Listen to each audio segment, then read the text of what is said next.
Israel और फलस्तीन के जंग के दरमियान ईरान ने क्यों कह दिया कि अब सब्र खत्म हो गया, अब मुसलमानों को कोई नहीं रोक सकता। अमेरिका के इजराइल की हिमायत करने पर क्यों अमेरिकी वजारत खारजा के एहलकार ने दे दिया इस्तीफा।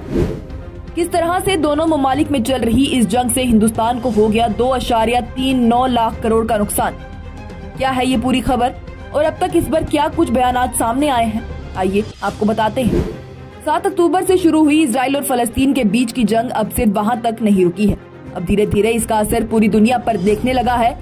जहां एक तरफ इजराइल के साथ कई मगरबी ममालिक आए हैं, वहीं दूसरी तरफ फलस्तीन के हक में भी दुनिया भर के मुस्लिम मुल्कों के साथ कई मुल्क आए हैं।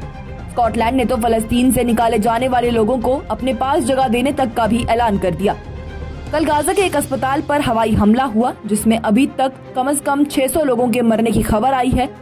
इसे लेकर ईरान, जो कि शुरू से ही फलस्तीन का हिमायती रहा है, उसने इजराइल को धमकी दे दी है। ईरान ने कहा कि इजराइल की जानिब से की जा रही बमबारियां अगर बंद नहीं होती तो मुसलमानों को कोई रोक नहीं पाएगा। उन्होंने कहा कि अब सब्र खत्म हो रहा है और उसके बाद कोई भी दुनिया भर के मुसलमानों को रोक नहीं पाएगा। दूसरी तरफ इजराइल ने गाजा के अस्पताल पर हुए इस हमले से खुद को पूरी तरह से परे कर लिया है। इजराइल ने सभी इल्जामों को सिरे से नकारते हुए कहा कि ये हमला इजराइल की जानिब से नहीं किया गया, बल्कि ये इस्लामिक जिहादियों की नाकामयाबी के चलते गलत जगह पर हो गया है। इजराइल की हिमायत में उतरा अमेरिका ने भी ये दावा किया कि इजराइल ने ये हमला नहीं किया है। इसी बीच एक और बड़ी बात सामने आई कि अमेरिका का इजराइल की हिमायत करना अमेरिका के एहलकारों को पसंद नहीं आया, जिसके चलते वो इस्तीफा दे रहे हैं। आज अमेरिकी वजारत खारजा के एहलकार जोश पॉल, जो कि मिनिस्ट्री की उस एजेंसी में काम करते थे जो कि अमेरिका के साथियों को हथियार ट्रांसफर करने के लिए जिम्मेदार है, उन्होंने इस्तीफा दे दिया। उन्होंने लिंक्डइन पर पोस्ट करते हुए लिखा कि मैं कुछ बड़ी पॉलिसीज के हक में काम नहीं कर सकता, जिनमें से एक तनाज़े के एक तरफ हथियारों की बड़ी सप्लाई करना शामिल है। उन्होंने कहा कि मुझे लगता है ये फैसला बिना दूर की सोचे, गैर मंजाफना और तबाकुन है और उन इक़दार के खिलाफ है जिनकी हम अवामी सतह पर हिमायत करते हैं। अपने इस बयान के साथ ही उन्होंने अपने ओहदे से इस्तीफा दे दिया। इजराइल और हमास के दरमियान चल रही इस जंग का असर सिर्फ उन तक ही नहीं है, ये असर अब हिंदुस्तान पर बेहद असरदार है। आपको बताएं तो दोनों ममालिक के दरमियान चल रही इस जंग की वजह से हिंदुस्तान को बेहद नुकसान उठाना पड़ रहा है। इस जंग की वजह से हिंदुस्तान की शेयर मार्केट में बड़ी फेरबदल देखी जा रही है। मुल्क के शेयर लगातार गिरते जा रहे हैं, गिरावट थमने का नाम नहीं ले रही, जिसके चलते मुल्क को 2.39 लाख करोड़ रुपए का नुकसान हो गया है। सेंसेक्स और निफ्टी दोनों ही टूटते जा रहे हैं।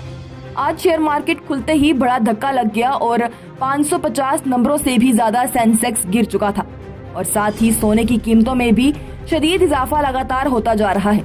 जब से हिंदुस्तान के शेयर गिरते जा रहे हैं, उसके उल्टा ही सोने की कीमतों के साथ इजाफा हो रहा है, वो बेहद बढ़ती जा रही है। इजराइल और फलस्तीन के दरमियान चल रही इस जंग की वजह से हिंदुस्तान की सियासत भी काफी ज्यादा गरमाई हुई है। यहाँ पर भी सियासत 2 हिस्सों में बढ़ चुकी है। एक हिस्सा जो कि सरकार के साथ है और इजराइल के हिमायती है और उसके हक में बोल रहे हैं, वहीं दूसरा हिस्सा ऐसा है जो अपोजिशन के साथ है और फलस्तीन के हक में बोल रहे हैं और कह रहे हैं कि फलस्तीन अपने हक की लड़ाई लड़ रहा है, गलत फलस्तीन के साथ हुआ है।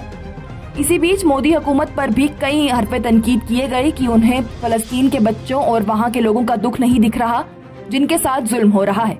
और इसी के चलते हिंदुस्तान में फलस्तीन का सफीर का कहना है कि उनके साथ इजराइल गलत कर रहा है, जिसके चलते वो उम्मीद करते हैं कि हिंदुस्तान उनके हक में खड़ा होगा।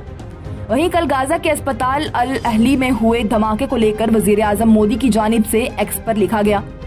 गाजा के अल अहली अस्पताल में होने वाले अलमनाक जानी नुकसान पर गहरा सदमा लगा है। मुतासरीन के एहलकारा के साथ हमारी दिली ताज़ियत है और जख्मियों की जल्द सेहतयाबी की दुआ करते हैं।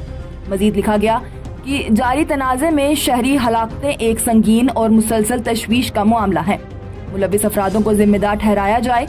वहीं इन्हीं सब के बीच हमास तंजीम के स्पोक्स पर्सन ओसामा हमदान ने एक बड़ी जंग से आगाह करते हुए कहा कि अगर इसराइल और फलस्तीन के दरमियान चल रही ये जंग बढ़ी तो पूरी दुनिया इसकी चपेट में आ जाएगी, यानी कि ये जंग पूरी दुनिया में फैल जाएगी।